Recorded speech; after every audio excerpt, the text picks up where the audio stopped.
Pastor, माझं छोटंसं नातू 10 महिन्याचा होता, मान धरत नव्हता, खात नव्हता, हालचाल करत नव्हता, आणि आम्हाला प्रश्न पडला कधी हालचाल करणार आहे.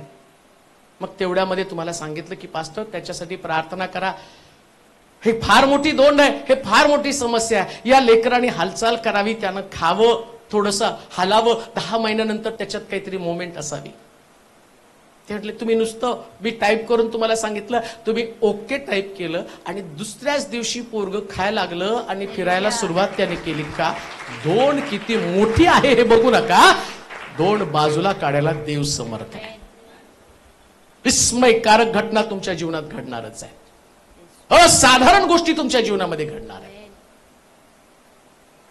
ते अडखण घेऊन बसू नका, कोण माझ्यासाठी दोंड बाजूला काढणार आहे? तुम्ही धोंडीला पाहता, पण धोंडीसाठी देवानं देवदूत पाय ठेवलेलं हे कुठं तुमच्या लक्षात आहे? धोंड आहे तर देवदूत पण आहे. तुम्ही नुसतं धोंडीला बघता, आमच्यासाठी कोण धोंड बाजूला करेल? वाचा बरं. तेव्हा त्या एकमेकीस म्हणत होत्या, कबरेच्या तोंडावरून धोंड आपल्याकरिता, धोंड आपल्याकरिता कोण लोटील? पण त्यांची चर्चा, एक गोष्ट त्यांना ठेवा, या पुनरुत्थित ख्रिस्ताला भेटायला जाता तर चर्चेनं सुरुवात व्हायला पाहिजे. पुनरुत्थित ख्रिस्ताला भेटायला गेल्यावर तोंड मिटून जाऊ नका, त्या चर्चा करत गेला. दोंडीची तर चर्चा करा, बाकी कुठली नसली तर दोंडीची चर्चा करा, कधी कधी काहीच चर्चा नसल्या तर दोंडीची चर्चा करा. अरे त्यांची चर्चा पण सुरेख होती, कोण आमच्यासाठी धोंड बाजूला काढेल? कधी कधी तुमच्या चर्चेचा स्वर असाच असणार आहे, ख्रिस्ताचं पुनरुत्थान नाही, त्यास तुम्हाला असं वाटेल आमच्यासाठी काढणारं कोणी नाहीये. पण त्याच्यासाठी तर मसीहा क्रुसावर कुर्बान झाला ना, त्याच्यासाठी तर मसीहा कबरेमध्ये गेला ना, त्याच्यासाठी तर मोठी धोंड लावली ना. कशासाठी? तुमचं वाक्यच असणार आहे आमच्यासाठी, आमच्यासाठी. प्रभूला तुमचा डायलॉग माहितीये आणि त्या डायलॉगला त्याचा डायलॉग काय असणार आहे हे पण प्रभू, सगळी स्क्रिप्ट तयार आहे. तुम्ही काय डायलॉग मारायचं आणि प्रभूनं काय करायचं. इकडं तुम्ही काय बोलणार आणि देव प्रश्नाचं उत्तर तुम्हाला, काही प्रश्नांची उत्तरं तुम्हाला माहित नसतात, पण तुम्ही बोलून बघा, प्रभू तुमच्यासाठी घडवून आणेल. स्क्रिप्ट प्रभूकडे तयार आहे. आमच्यासाठी कोण धोंड बाजूला काढेल? कान देऊ नाही का? आज पुनरुत्थानाचा संदेश तुम्हाला सांगत असताना अशी एक धोंड तुमच्या जीवनामध्ये आहे, लग्नाची असेल, नोकरीची असेल, कर्जाची असेल, पण 100% तुम्हाला सांगतो पुनरुत्थित ख्रिस्त या धोंडीला बाहेर करून तुम्हाला त्याचं दर्शन देईल आणि मग तो म्हणेल मी होतो, मी आहे आणि मी युगानुयुग असणार आहे. आमच्यासाठी धोंड बाजूला कोण काढेल? पुढे वाचा. त्यांनी वर पाहिले. कुठं पाहिलं? वर पाहिले. धोंड पाहिल्यावर बाजूला बघू नका. कुठं बघायचं? वर. वर बघा. तिथं जर त्यांनी म्हटले असते ना, पेत्राला बोलू, याकोबाला बोलू, योहानाला बोलू, हे आले असते ते म्हणले असते हे काम आम्हाला जमणार नाही. का नाही जमणार? सैनिक पहारा बसलेला आहे, त्यानंतर धोंड मोठी आहे आणि धोंड सील करून ठेवलेली आहे. ते म्हटले असते आम्ही रिस्क घेणार नाही. या जगामध्ये रिस्क देवाशिवाय कोणीच घेऊ शकत नाही, म्हणून तर येशूनं रिस्क घेतली आणि क्रुसावरती आपलं अर्पण केलं. चांगल्यासाठी मरणारा कोणी असेल, पण तो पाप्यांसाठी मेला, त्यानं रिस्क घेतली. आशा नव्हती हा पापी माझ्याकडे वळेल, हा पापी मला स्वीकारेल, या प्रकारचं आणि कुठल्याच प्रकारची आशा नसताना, आम्ही पापी असताना, आम्ही वाईट असताना तो क्रुसावरती कुर्बान झाला. म्हणून लक्षात ठेवा, सगळ्या प्रश्नातनं मानवाकडे पाहण्याच्या ऐवजी देवाकडे पाहायला सुरुवात करा. वर आपली दृष्टी लावा. त्यांनी वर पाहिलं, पुढे काय घडलं वाचा. तो धोंड एकीकडे लोटलेली आहे. वर पाहिल्याबरोबर काय झालं? धोंड एकीकडे लोटलेली आहे. धोंड एकीकडे लोटली आहे असे त्यांच्या दृष्टीस पडले. जेव्हा तुम्ही वर पाहता तेव्हाच धोंड बाजूला सरकल्याचा अनुभव येतो. तुम्ही बाजूला बघत बसला, स्वतःकडे बघत बसला तर धोंड बाजूला सरकणार नाही. एकदा वर बघा, किती सोपं आहे ते. तुम्ही कधी कधी ते लहान मुलांचा खेळ बघता का? जादू करायची असते, तिकडे बघ, अरे गायब. या लहान लेकरांना प्रभूनं तसंच खेळवलं. वर बघा, तिकडं पाहिली मोठी धोंड, यांनी वर बघितलं, बाजूला बघतात तर धोंड गायब. किती अद्भुत आहे. ज्या धोंडीची चर्चा करत ते निघाले होते, मला असं वाटतं जे लांबून वेगवेगळ्या भागातनं कोणीतरी, मला वाटतं नागपूरवरून पण सॅम्या सिस्टर आल्यात का सॅम्या सिस्टर? हा, त्या माग आहेत, आजारी आहेत त्या, उपचार त्यांच्यावरती चालू. 20,000 रुपये खर्च करून गाडी करून ते आले. एवढ्या लांबचा प्रवास करून चर्चा करत ते आले होते की पुष्कळ प्रश्न आहेत, पुष्कळ समस्या आहेत. परंतु आता वर पाहिलं, इथं आला, जाताना धोंड नसणार आहे तर पुनरुत्थित ख्रिस्त असणार. हालेलुया. तोंड काढणं देवाच्या हातामध्ये, आमचं काम चर्चा करणं, वर पाहणं. मी आपली दृष्टी पर्वताकडे लावतो, मला सहाय्य कुठून मिळेल? आकाश आणि पृथ्वीचा निर्माण करता जो देव, त्याच्यापासून मला सहाय्य मिळतं. देवानं सहाय्य केलं, धोंड बाजूला गेली. ध्यान देऊ नये का? जर पुनरुत्थित ख्रिस्तावरती विश्वास आहे ना, तर तुमच्या धोंडी 100% हलणार आहेत, आमेन. हलणार आहेत, तुमच्या टेस्टमनी घडणार आहेत. किती मोठी धोंड, त्याचं मेजरमेंट घेत बसू नका. इंजिनियरचं काम आहे ते मेजरमेंट घेत, किती इंच, किती सेंटीमीटर, किती लांब आहे. बरेच लोक त्या प्रश्नांची चर्चा, इतकं माझं गंभीर आजार आहे. गंभीर आजार असू द्या, येशू गंभीर आजारावरचा उपचार आहे. आमेन. नाही, खूप कर्ज आमच्या डोक्यावर आहे, असू द्या, आमच्यासाठी तो निर्धन झाला. तो सगळं कर्ज माफ करण्यासाठी समर्थ आहे. सगळ्याच कर्जातनं तुम्हाला बाहेर काढणार आहे. नाही, एवढे वर्ष आमच्या लग्नाला झाले, हरकत नाही. नाही, लोक आम्हाला नावं ठेवतात, हरकत नाही. तुमच्यासाठी धोंड बाजूला काढली जाईल. पुढे वाचा, पुढे वाचा ती पटपट. तर फारच मोठी होती. हा. मग कबरेच्या आत त्या गेल्या. आत गेल्या, तेव्हा पांढरा जगा घातलेल्या एका तरुणाला उजव्या बाजूस बसलेले पाहून एका तरुणाला उजव्या बाजूस बसलेले पाहून त्या चकित झाल्या. त्या चकित झाल्या. तो त्यांना म्हणाला, तो त्यांना म्हणाला, चकित होऊ नका. हा, काय म्हटलं होतं? चकित होऊ नका. चकित होऊ नका. स्तंभावर खिळलेल्या वधस्तंभावर खिळलेल्या येशू नासरेतकराचा शोध येशू नासरेतकराचा शोध तुम्ही करीत आहात. तुम्ही करीत आहात. तो उठला आहे. तो उठला आहे. तो येथे नाही. तो येथे नाही. नाही. त्याला ठेवले होते. त्याला ठेवले होते. ती ही जागा पहा. आता येशू आता धोंड बाजूला काढली तर यांची गडबड. चला, पटकन लावून, मसाला लावून, प्रेताला व्यवस्थित ठेवून, आणि मग आपलं काम उरकून आपला 3रा दिवस सावडून झालं की आपलं काम संपलं. यांना सावडायचं होतं, येशूला सावडू द्यायचं नव्हतं. हे सावडण्यासाठी आले, आणि इकडं देवदूत आधीच येऊन तिथं त्यांच्या समोर हजर झालेला आहे. आणि त्याने प्रश्न केला, कशाचा शोध घेता? ते म्हटलं, येशूचा. काय मरण्याच्या अगोदर त्यांनी सांगितलं नव्हतं ना, तो 3ऱ्या दिवशी पुन्हा उठणार आहे. आज कितवा दिवस आहे? आज 3रा दिवस आहे. मला माहित नाही ख्रिस्ती लोक 3रा दिवस का करतात. येशू तर कबरेत नव्हता. त्यांनी दाखवलं की 3ऱ्या दिवशी तो कबरेत नाहीये. मग तुमचा माणूस कबरेत आहे, खाल्ले ना किडा मुंगी झुरळ बिरळ आतमध्ये सगळं खाऊन टाकलेलं आहे, तो कबरेत नाही. पण तरी सुद्धा त्या स्त्रिया मसाला लावायला गेल्या, मग हे पण फुलं टाकायला. अहो, मसाला तर लावा, जाऊन काढा बरं बॉडी बाहेर, लावा मसाला. आहे का तुमच्यात तेवढं डेअरिंग? ते थडग्यामध्ये, त्या पिरॅमिड्स मध्ये आणि प्रेत ठेवत होते. मग ते प्रेत टिकावं, आणि 3-3 वर्ष अजून त्या गोव्याच्या चर्चमध्ये फादरचं 350 वर्ष झालं प्रेत तसंच आहे, मसाला लावून ठेवलेला आहे. मग आता तुमचा माणूस आहे का कबरेमध्ये मसाला लावून ठेवला? तुम्ही तर तेव्हाच टाकून आला.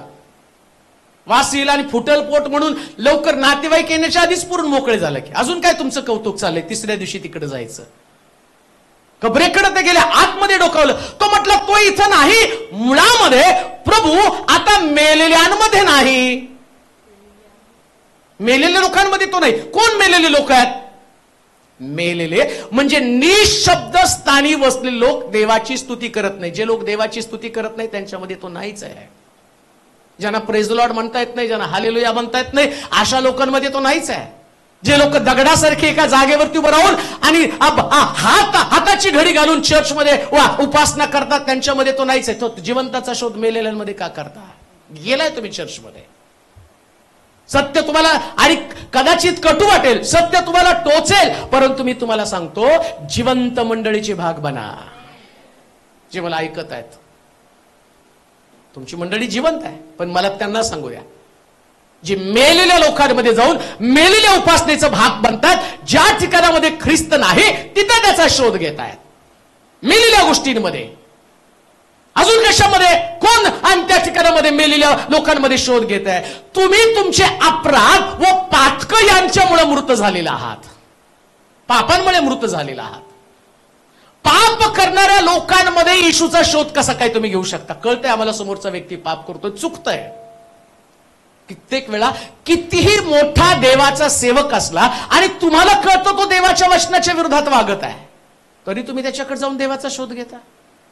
तुम्हाला कळतं की त्याचं बोलणं, त्याचं वर्तन, या दोन्ही गोष्टी कुठं सुद्धा याच्यामध्ये देव आम्हाला सापडत नाही, तरी पण तुम्ही त्याचं वचन ऐकायला जाऊन बसता. तो मेलेल्या लोकांमध्ये कसं काय जाऊन बसतो? तुमचे अपराध व तुमच्या पातकांमुळे तुम्ही मृत झालेला आहात. बरं, एक गोष्ट तुम्हाला सांगतो, मेलेला व्यक्ती हा नेहमी दुसऱ्याला दुर्गंध देतो, सुगंध देत नाही. आणि मेलेला व्यक्ती कोणाच व्यक्तीला आनंद देऊ शकत नाही. मेलेल्या व्यक्तीसमोर कोण नाचत बसलेलं बघितलं का? आता ते नाचतात ते जंगली लोक असतात, जंगलात नाचतात नाही का, मेलं तरी डुम डुम डुम डुम म्हणून तर त्यांना जंगली म्हटलेलं आहे. तसं मेलेल्या लोकांसमोर जर कोण नाचत असेल तर ते ऑलरेडी ते जंगली लोक आहेत. मेलेल्या लोकांसमोर सगळे दुःखी असतात. का? तुम्हाला हा सिद्धांत सांगतो पुनरुत्थानाचा, त्याचं कारण आहे, लक्षात ठेवा. जेव्हा जिवंत मंडळीमध्ये जातात तेव्हाच तुमचं सगळं दुःख दूर होतं. का तर जिवंत लोकांमध्ये एक वेगळ्या प्रकारचा उत्साह असतो. हे चर जर मेलेलं मड असतं तर मी कधीच पळून गेलो असतो. बरेच लोक परवा आपण त्या ठिकाणात गेलो, असे पाळक शोधून आणा. मग आमचं काय? अहो हे भारी आहे म्हणून तर मी इथं आहे. हेच हलके असते तर मी कुठल्या कुठे गेलो असतो. लक्षात ठेवा, मंडळी ही नेहमी जिवंत असली पाहिजे.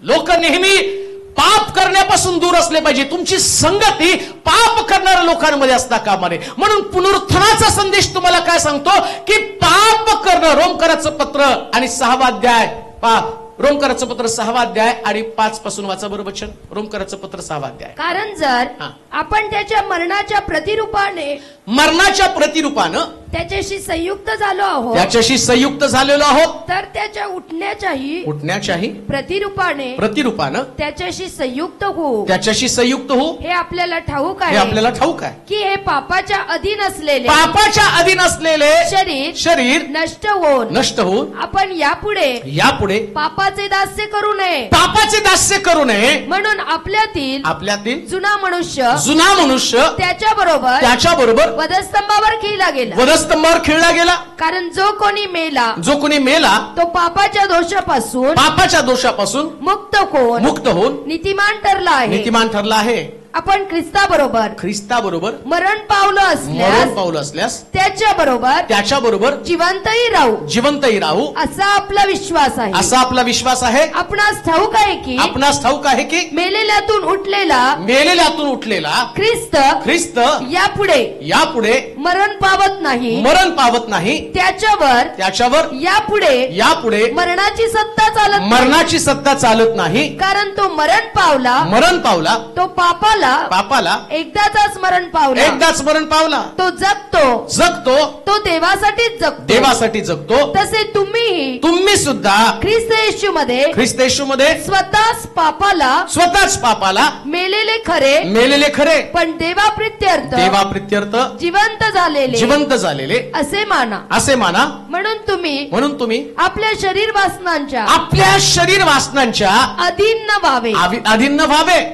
म्हणून पापाने तुमच्यावर मर्त्य शरीरावर राज्य करू नये. आणि तुम्ही आपले अवयव अनितीची साधने होण्याकरिता पापाला समर्पण करीत राहू नका. तर मेलेल्यातून जिवंत झालेले असे स्वतः देवाला समर्पण करा. आणि आपले अवयव नीतीची साधने होण्याकरिता देवाला समर्पण करा. जर पुनरुत्थित ख्रिस्ताबरोबर समर्पित झाला तर आपली अवयव पापाच्या स्वाधीन करू नका. आता ख्रिस्त जिवंत झाला आणि आता काय होतं माहिती का, आमच्या लोकांचा प्रॉब्लेम काय, त्यांना सगळ्या गोष्टीसाठी एक सण पाहिजे. दिंडी काढायला पाहिजे आणि दिंडी काढून सिगारेट फुकायला पाहिजे, दिंडी काढून व्यभिचार करायला पाहिजे, दिंडी काढून दारू प्यायला पाहिजे, दिंडी काढून पुन्हा भांडणं करायला पाहिजे, दिंडी काढून चर्चला नको. बघा आता एवढी गर्दी आज असेल ना, गुड फ्रायडे ते ईस्टर, नाही गुड फ्रायडे नाही, झावळ्याचा रविवार, पाम संडे कसं सोडतील ते? पाम संडेला जे येशूला घेऊन यायचं, गुड फ्रायडेला वधस्तंभी द्यायचं, तिसऱ्या दिवशी उठवायचं आणि उठवल्यावर गायब व्हायचं, ते डायरेक्ट नाताळाला उगवायचं. हे जी प्रथा चालू आहे आता, तो काय म्हणतो, अरे याच्यापेक्षा तुझं अवयव एकदा पापाच्या त्या असणाऱ्या दास्यत्वातनं बाहेर काढून ख्रिस्ताचं पुनरुत्थान, जसा ख्रिस्त मेला तसं तुझं शरीर मरावं आणि जसा ख्रिस्त पुनरुत्थित झाला तसं तू पुनरुत्थित व्हावं. तर तू पुनरुत्थित झाल्याचं चिन्ह काय? तू आता पापामध्ये राहत नाही. मग पाप करणाऱ्या व्यक्ती संबंधानं म्हटलं, जिवंताचा शोध तू मेलेल्यांमध्ये का करती? मेलेले लोक कोण आहेत? पाप करणारे लोक मेलेले लोक आहेत.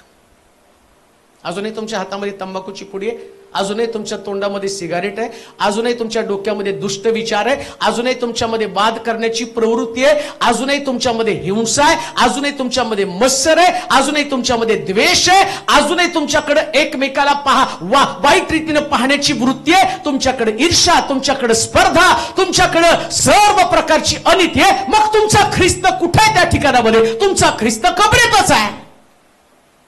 कबरेतनं जर ख्रिस्त बाहेर आला तर तुमच्यातलं पाप गेलं पाहिजे. मग तो म्हटलं, तो इथं नाही, कुठं नाही, पापात तो नाही आहे. जे प्रकारचं तुमचं वर्तन आहे त्या पापामध्ये तो नाहीये. तुम्ही कशाला त्याला तिथं शोधत आहात? मुळात तुम्हाला पापातनं बाहेर पडलं गरजेचं आहे. पुढे वाचा. तो त्यांना म्हणाला, चकित होऊ नका, चकित होऊ नका. वधस्तंभावर खिळलेल्या वधस्तंभावर खिळलेल्या येशू नासरेतकराचा शोध तुम्ही करीत आहात. तो उठला आहे, तो येथे नाही, त्याला ठेवले होते. ती ही जागा पहा, तर जा त्याच्या शिष्यांना. आता या लोकांना येशू दिसला. कुणाला दिसला? या स्त्रियांना. पुढे वाचा. तर जा त्याच्या शिष्यांना व पेत्रालाही सांगा की तो तुमच्या पुढे गालीला जात आहे. आता काय लक्षात ठेवा, इथं पुनरुत्थानाचा संदेश हा नुसता एन्जॉय करण्यासाठी नाही, ख्रिस्ताचं पुनरुत्थान एन्जॉय करण्यासाठी नाही. आता येशू ख्रिस्त पुनरुत्थित झाल्याबरोबर त्या ठिकाणामध्ये त्या स्त्रियांना पहिलं शुभवर्तमान सांगितलं. पहिलं शुभवर्तमान येशूच्या जन्माच्या वेळेस एक साधं सोपं शुभवर्तमान होतं आणि तिथं असं म्हटलं, पहा आज तुमच्यासाठी दाविदाच्या नगरामध्ये तारणारा जन्मला. ते देवदूतानं पहिलं शुभवर्तमान सांगितलं.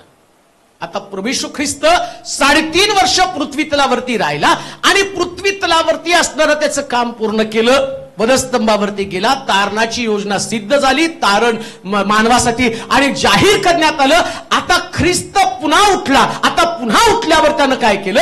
या स्त्रियांच्या हाती शुभवर्तमानाची जबाबदारी दिली. ऐका, स्त्रियांसाठी सगळ्यात भारी गोष्ट कोणती माहिती का? पुनरुत्थानाची सगळ्यात मोठी जबाबदारी देवानं पहिल्यांदा बहिणींच्या खांद्यावरती सोपवली. का सोपवली? कारण ब्रदर्स घर में बैठे थे.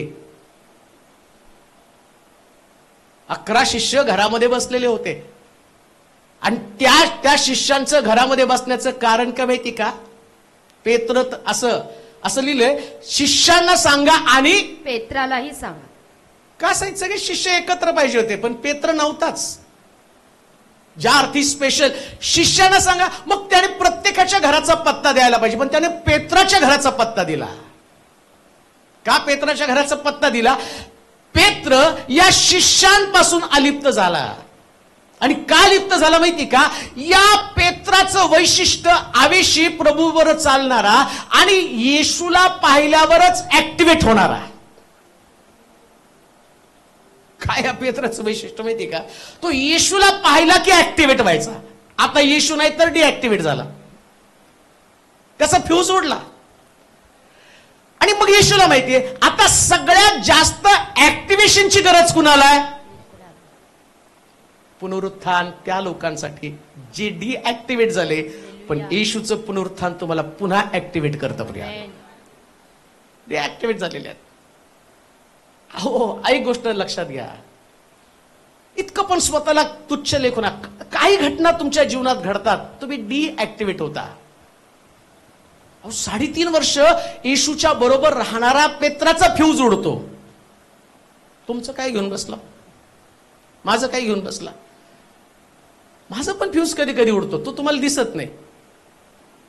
पण प्रभू काहीतरी पाठवतो, असं परत ऍक्टिव्हिटी होतो. का तर ख्रिस्त पुनरुत्थित आहे. ऐका, काय सुंदर आहे पुनरुत्थान. किती पण आत्मिक तुम्ही बना, एक प्रसंग असा येतो की त्या ठिकाणामध्ये तुम्हाला, आणि तुम्ही डिॲक्टिव्हेट झाले, कदाचित तुम्हाला सगळ्यांनी वाईट टाकलं असेल. इथं पेत्राला आता हे सगळे स्पिरिच्युअल लोक म्हणल्यावर त्यांच्यात कसलं असलं, इसने बोला. आणि मय झाल्यावर तर तुम्ही विशेष असतो, असं बोलले होते ते. आता पेत्राने शिव्या दिल्यावर मग तर त्याला कसं तुडवलं असेल त्यांनी, विचार करा की शिव्या दिल त्या येशूला, याला घ्यायचंच नाही आपल्यामध्ये. आणि मग पेत्र एका गपचूप त्या ठिकाणामध्ये बसला. आता येशूबा, हे प्रभूचं कामच वेगळं आहे. तो पहिल्यापासून म्हटला, मनुष्याचा पुत्र हरवलेले. तो कोणासाठी आला होता? आता पेत्र हरवला. म्हणून बहिणीनं एक गोष्ट लक्षात ठेवा, शुभवर्तमान घेऊन जाताना शिष्यांकडे तर जाच, पण पेत्राकडे विशेष जा. पुनरुत्थानाचा संदेश काय? काही लोक तुमच्यामध्ये असे आहेत की जे लोक आत्मिक जीवनामध्ये विझलेले आहेत. या विझलेल्या लोकांसाठी शुभवर्तमान घेऊन जाणं म्हणजे पुनरुत्थान साजरं करणं. कोणाला विजू देऊ नका, कोणालाच नाही, कोणीच विजायचं नाही. ज्याला शुभवर्तमान कळलं, ज्याला ख्रिस्ताचं पुनरुत्थान समजलं, ज्याला पुनरुत्थित ख्रिस्त दिसला, त्या व्यक्तीनं स्वस्थ बसायचं नसतं. या स्त्रिया, वाचा ते वचन, तर जा त्याच्या शिष्यांना व पेत्रालाही सांगा, तो तुमच्या पुढे गालिलात जात आहे. त्याने तुम्हाला सांगितले होते, त्याप्रमाणे तो तेथे तुमच्या दृष्टीस पडेल. मग त्या बाहेर निघून कबरेपासून पळाल्या. कारण त्या कापत होत्या. काय घडलं?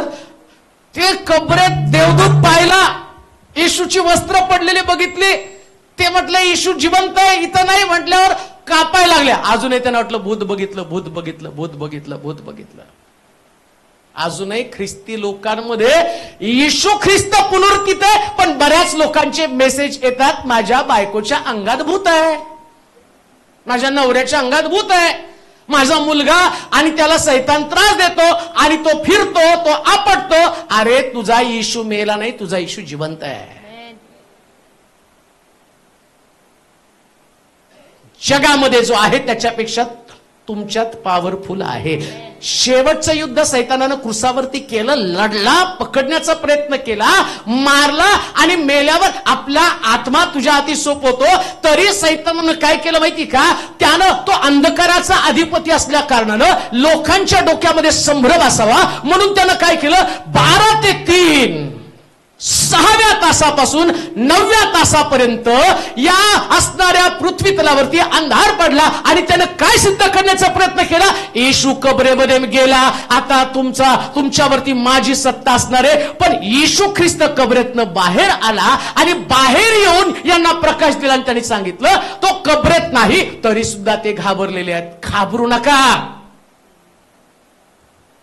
पुनरुत्थित ख्रिस्ताला पाहिल्यावर घाबरू नका. ऐका, अजून जर तुमच्यामध्ये भय आहे तर तुम्हाला ख्रिस्त दिसलेलाच नाही. या स्त्रियांचा प्रॉब्लेम काय? त्या विस्मित झाल्या, त्या घाबरल्या आणि त्या कबरेच्या बाहेर आल्या. कबरेच्या बाहेर या, पण घाबरू नका. पुढे वाचा. मग त्या बाहेर निघून कबरेपासून पळाल्या, कारण त्या कापत होत्या व विस्मित झाल्या होत्या. त्यांनी कोणाला काही सांगितले नाही. पुढे, कारण त्या भयभीत झाल्या होत्या. घाबरल्यावर माणूस कोणालाच काही सांगू शकत नाही. लक्षात घ्या, जर तुमच्यातनं पुनरुत्थानाचा संदेश बाहेर पडत नाही याचं कारण तुमच्यामध्ये भीती आहे. आणि जे लोक पुनरुत्थानाचा संदेश घेऊन बाहेर जातात याचा अर्थ प्रभूनं त्यांच्यातली भीती घालवलेली आहे. आज जर तुम्ही घरोघरी जाऊन प्रचार करत आहात, देवाचं वचन सांगत आहात, याचं कारण काय? तुमचा ख्रिस्त कबरेमध्ये नाही. पण काही लोक शुभवर्तमानासाठी बाहेरच पडू शकत नाही, जाऊ शकत नाही. का? कारण त्यांना भीती आहे. परंतु प्रभूनं या पुनरुत्थानाच्या द्वारे तुमच्यातली सगळी भीती काढून टाकलेली. भीती तर जायला पाहिजे ना. भीती असल्यामुळे त्यांनी शुभवर्तमान नाही सांगितलं. पुढे काय लिहिले वाचा. आठवड्याच्या पहिल्या दिवशी प्रातःकाळी त्यांचे पुनरुत्थान झाल्यावर त्याने पहिल्या प्रथम मगदालिया मरिया हिला दर्शन दिलं. तिच्याच मधून त्यानं 7 भूते काढली होती. तिने जाऊन हे वर्तमान. आता काय झालं? हे शुभवर्तमान सांगायला तयारच नाही. आता येशूला पहा, त्याला माहिती होतं की यांना देवदूताने दर्शन दिलं, सांगितलं मी उठलोय, परंतु विश्वास ठेवायला त्याने हे पळून गेले बायका पण घरी. मग येशू म्हटलं आता पहिले यांना पण चार्ज केलं पाहिजे. पेत्रला जाऊन सांगा तुम्ही त्याला चार्ज करायचे. ह्याच विजल्या. इकडे पेत्राचा फ्यूज उडला आणि यांना पुनरुत्थान सुद्धा व्हावं आणि दाखवावं म्हणून त्या ठिकाणावर त्यांनी दाखवलं. पण प्रॉब्लेम काय? हे घाबरून गेल्या, या स्त्रिया घाबरल्या. मग येशू सोडतोय काय? घाबरल्या म्हणून म्हटलं का जाऊ दे आता त्यांना मी काय सांगत. तो गेला मरिया मगदालीकडे. काय लिहिलं? पहिल्या दिवशी दर्शन दिलं. हिच्यामधून त्याने 7 भूते काढली होती. कुणाला पहिलं दर्शन दिलं? मरिया मगदाली. देव येशूचं सगळं उलटच आहे.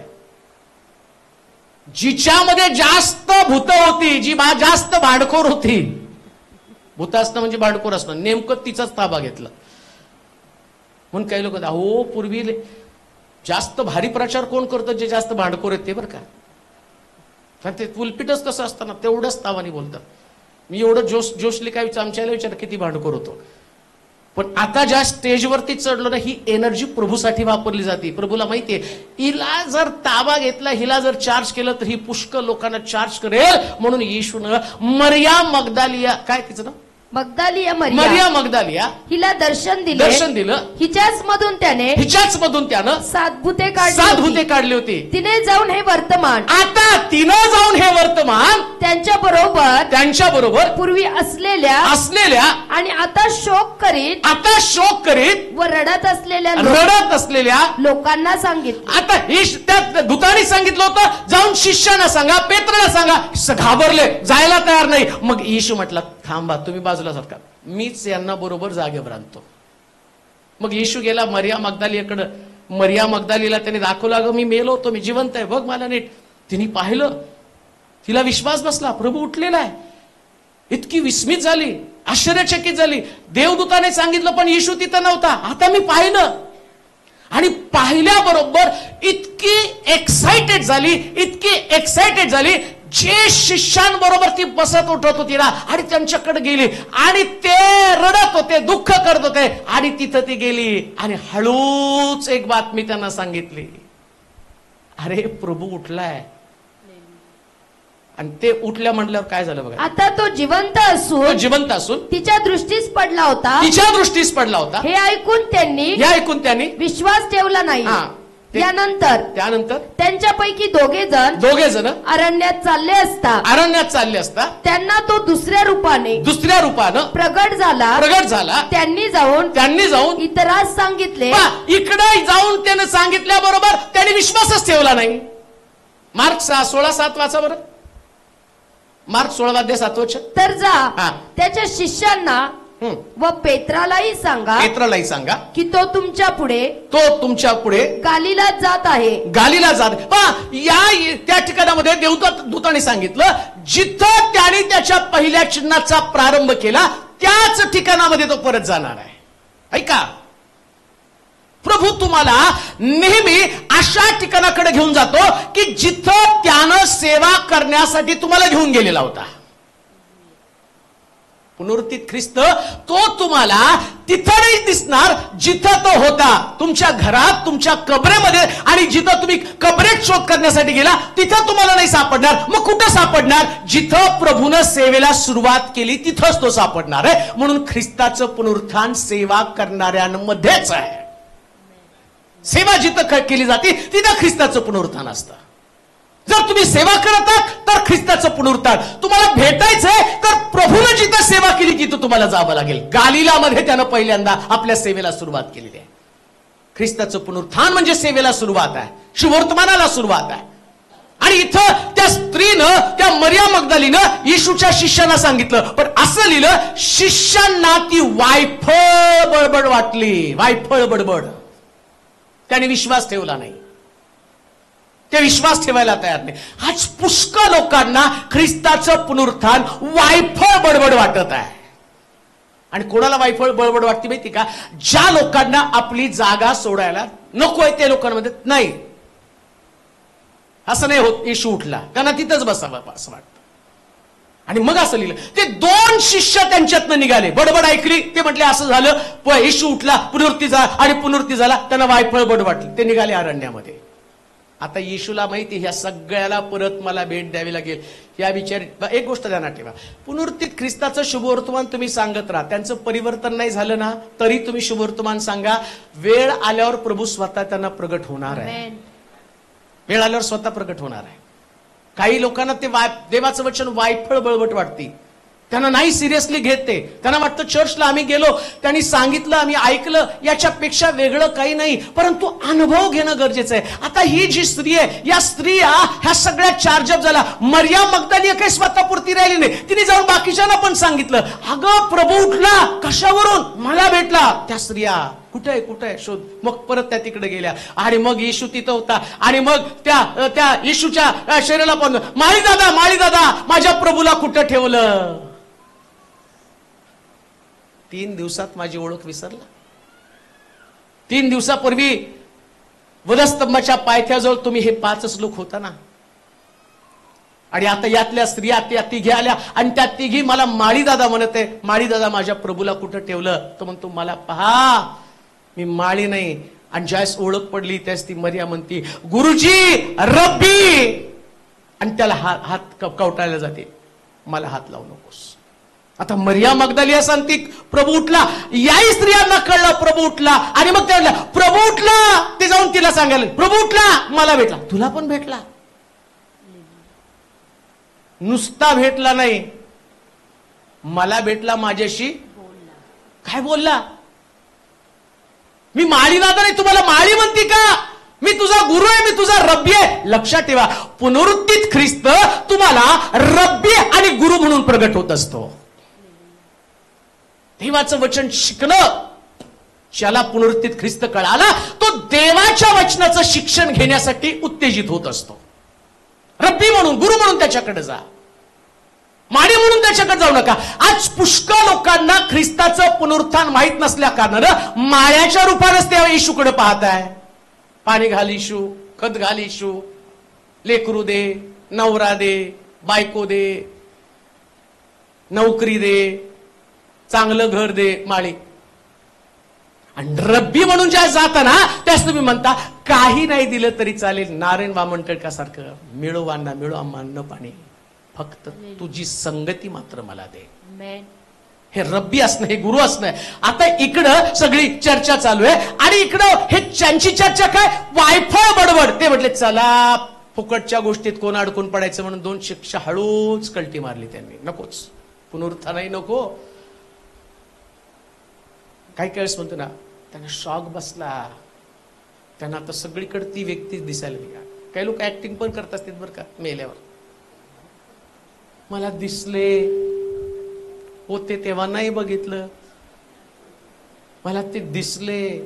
आणि मग उगाच पळापळी करायची, आले आले आले मला पण घेऊन जा. मग त्यांना असं वाटलं हा शॉक बसला या लोकांना, यांना सगळीकडे येशू दिसायला लागला म्हणून ते म्हटलं वायफळ बडबड आहे. आणि मग ते म्हटले येडं होण्यापेक्षा आपण कल्टी मारू. हे शिष्य जे आहेत त्यांना घावली त्या गोंधळ. बरं, त्या शिष्यांमध्ये थोडं पवित्र आत्म्याने त्यांना सांगितलं जाऊन बघा तर. मग ते ऐकायलाच नाही. तेवढ्यात काय प्रभूनं केलं, मरिया मगदलीला दर्शन दिलं. हे शिष्य आतमध्ये चर्चा करतो ते असं लिहिलंय वचन, येशू त्यांच्यामध्ये प्रगट झाला. येशू प्रगट झाल्याबरोबर पहिलं तर म्हटलं भिवू नका, आता वाचत दाखवत नाही कारण मला जायचंय लगेच, वाचत बघू नका. मग तिथं असलं येशू त्यांच्यात प्रगट झाला. आणि येशू त्यांच्यात प्रगट झाल्याबरोबर एकदम घाबरले ते पण. तो म्हटला भिवू नका. आणि येशू त्यांना प्रगट झाला. येशूला पाहिल्याबरोबर आता ते म्हणत होते, अरे ती म्हटली होती प्रभू उठला, मला भेटला, माझ्याशी बोलला. इकडं यांना प्रगट झाला आणि येशू तिथून अंतर्धान पावला. आणि 2 जण कल्टी मारून निघाले होते. तो म्हटलं हे सापडले, ते 2 बघूया. आणि इकडं हे लोक चर्चा करते, प्रभू उठला, प्रभू उठला, प्रभू उठला, सगळ्या यरुशलेमेत प्रभू उठला, प्रभू उठला, प्रभू उठला, मला भेटला, माझ्याशी बोलला. मरिया सांगते, मगदालिया सांगते, सलोमे सांगते. इकडं पेत्र म्हणतो कुठे, इकडं पेत्र पण पाहतो आणि तो अरे प्रभू उठला, प्रभू उठला. त्याचं रडणं थांबलंच. तो पण एक्साइटमेंट इकडं तिकडं. आणि अम्माऊच्या वाटेकडे चाललेले शिष्य सगळं यरुशलेम भेदरून गेलं. काहीतरी वेगळं घडत आहे. अरे काय घडलं? अरे तो म्हटला प्रभू उठला, असं चर्चा करत आहे. इकडं हे चर्चा करत चालत गप्पा मारत निघाले. एक व्यक्ती त्यांच्यावर आला. अरे कोणाची चर्चा करता तुम्ही? कसला हुशार आहे येशू बघा. कधी कधी मी पण अशीच एंट्री मारतो पोरांमध्ये. येशूने पण तशीच एंट्री मारली. गपचूप काय चर्चा चालली ऐकायची. बरं चांगली चर्चा चालली होती, बरं झालं. येशूच्या पुनरुत्थानाची नाही का, येशूच्या पुनरुत्थानाची चर्चा झाली होती. कशी चर्चा करत आहात? तू पहिलाच माणूस आहे, तुला माहित नाही. सगळे यरुशलेमेत प्रभू उठला, प्रभू उठला सांगायला लागल्या.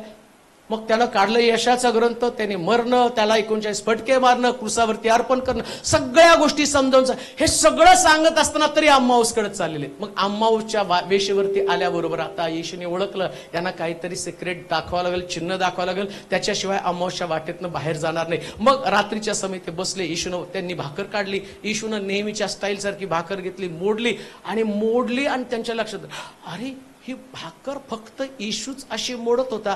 मग तिकडं चर्चा आपण ऐकली नाही का, प्रभू उठला, अरे हा प्रभू तर नाही का, असा विचार आला. आणि तेवढ्यात तो अंतर्धान पावला. झाला. प्रभू उठला, प्रभू उठला तिथं म्हणत होते. तो प्रभू आपल्याकडे पण आला, तो आपल्याला पण भेटला, आपल्याशी पण बोलला. ते म्हटले आता गप्प बसायचं नाही. जिथं प्रभू उठल्याची घोषणा आहे तिथं जाऊन सगळ्याला सांगायचं प्रभू उठला. तिकडं सगळ्या ओरडत आहे प्रभू उठला, प्रभू उठला, प्रभू उठला. आणि सगळे मला भेटला, माझ्याशी बोलला, माझ्याशी बोलला. हे पण गपचूप आले. एक जण कोणते आला, प्रभू उठला. त्यामुळे आपण नाही सांगायचं, गपचूप बसायचं. प्रभू उठला. त्यांनी पुढचं बोलल्याच्या मला भेटला, माझ्याशी बोलला. आणि इतकं सगळं असणारं यरुशलेम दणनून गेलं का? कारण प्रभूच्या उठण्याची वार्ता मनुष्याच्या जीवनातलं दुःख निघून जाऊन त्याच्यामध्ये एक सनसनी निर्माण करणार आहे.